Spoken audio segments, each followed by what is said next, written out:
یہ کہانی ہے لاہور کے ایک پرانے محلے کی، جہاں ایک چھوٹا سا گھر تھا جس کے دروازے پر ایک پرانا نیم کا درخت خاموشی سے کھڑا تھا۔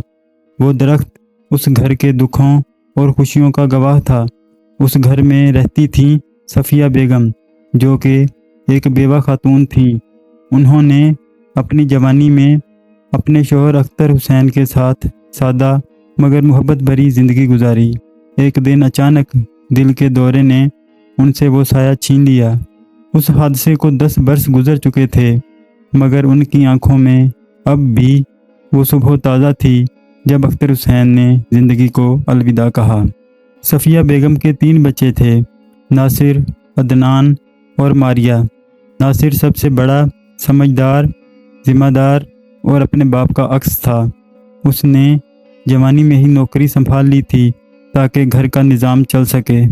ناصر کی شادی کے کچھ سال بعد اپنی بیوی سے تعلقات بگڑ گئے اور وہ اپنے میکے چلی گئی۔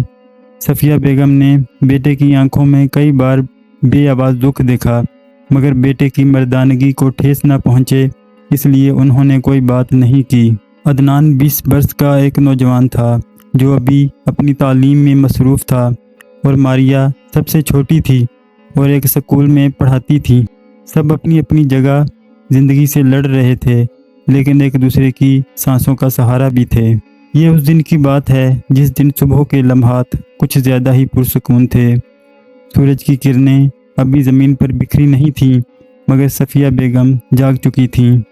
تہجد پڑھنے کے بعد قرآن کھولا اور وہ آیتیں پڑھیں جن میں صبر اور آزمائش کی بات کی گئی تھی۔ دل میں ایک عجیب بے چینی تھی، جیسے کوئی انجان سا خوف دل میں بیٹھا ہو، جیسے آج کی صبح کچھ کہہ رہی ہو لیکن وہ سمجھ نہیں پا رہی تھیں۔ انہوں نے ناصر کو آواز دی جو کمرے میں لیٹا ہوا تھا۔ وہ اٹھا، چپ چاپ تیار ہونے لگا۔ اس کے چہرے پر ایک عجیب خاموشی تھی، جیسے الفاظ گلے میں پھنس گئے ہوں۔ ماریہ اپنے سکول کے بیگ کی ترتیب میں لگی ہوئی تھی، عدنان کتابوں میں مصروف تھا۔ ناصر کے چہرے کی اداسی صفیہ بیگم کی آنکھوں سے چھپی نہ رہ سکی، مگر وہ ماں تھیں، جانتی تھیں کہ بیٹے کا دکھ وہی محسوس کر سکتا ہے جو اس کا سایہ ہو۔ صفیہ بیگم نے ناصر کے لیے پراٹھا بنایا، چائے رکھی اور نرمی سے پوچھا، بیٹا تم کچھ پریشان لگ رہے ہو؟ ناصر نے خالی سی مسکراہٹ کے ساتھ کہا، امی کچھ نہیں، بس ذرا نیند نہیں آئی۔ صفیہ بیگم نے کچھ لمحے اسے دیکھا۔ اس کی آنکھوں میں ایک گہری تھکن تھی، لیکن انہوں نے صرف اتنا کہا، بیٹا آفس میں دھیان رکھنا۔ ناصر نے گردن ہلائی، جوتے پہنے اور باہر نکل گیا، جیسے کوئی روز کی طرح جا رہا ہو، مگر شاید آج کا دن کچھ خاص ہونے والا تھا۔ دن چڑھ آیا تھا، گھر کے باقی افراد اپنے اپنے کاموں پر روانہ ہو گئے تھے۔ صفیہ بیگم، جن کی زندگی اب بچوں کی دعاؤں، عبادتوں اور یادوں میں لپٹی تھی، صحن میں نیم کے درخت کے نیچے بیٹھ گئیں۔ گرمی بڑھ رہی تھی، مگر درخت کی چھاؤں میں ایک پرانی ٹھنڈک بکھری ہوئی تھی۔ وہ کچھ دیر خاموشی سے آنکھیں بند کر کے بیٹھی رہیں۔ ان کے دل میں ایک عجیب سا بوجھ تھا جو ہر گزرتے لمحے کے ساتھ بڑھتا جا رہا تھا، اور پھر سوچتے سوچتے ان کی آنکھ لگ گئی اور وہ وہیں سو گئیں۔ اچانک دوپہر کے سناٹے میں دروازہ زور سے کھلا اور ماریہ دوڑتی ہوئی اندر آئی۔ اس کی سانس پھولی ہوئی تھی، آنکھیں خوف سے پھیلی ہوئی تھیں۔ امی امی، ناصر بھائی کو ہارٹ اٹیک آیا ہے۔ صفیہ بیگم کا دل جیسے رک گیا، زبان سوکھ گئی اور آنکھیں آنسوؤں سے بھر گئیں۔ کیا؟ کب؟ کہاں؟ وہ چیخیں، مگر الفاظ ہوا میں تحلیل ہو گئے۔ بھائی جان آفس میں اچانک بے ہوش ہو گئے۔ عدنان نے مجھے فون کیا تھا، میں پہلے ہسپتال گئی اور اب آپ کو لینے آئی ہوں۔ صفیہ بیگم کے ہاتھ کپ کپانے لگے اور جسم جیسے جان سے خالی ہو گیا۔ وہ اپنے قدم گھسیٹتے ہوئے باہر نکلیں اور ماریہ کے ساتھ ہسپتال پہنچیں۔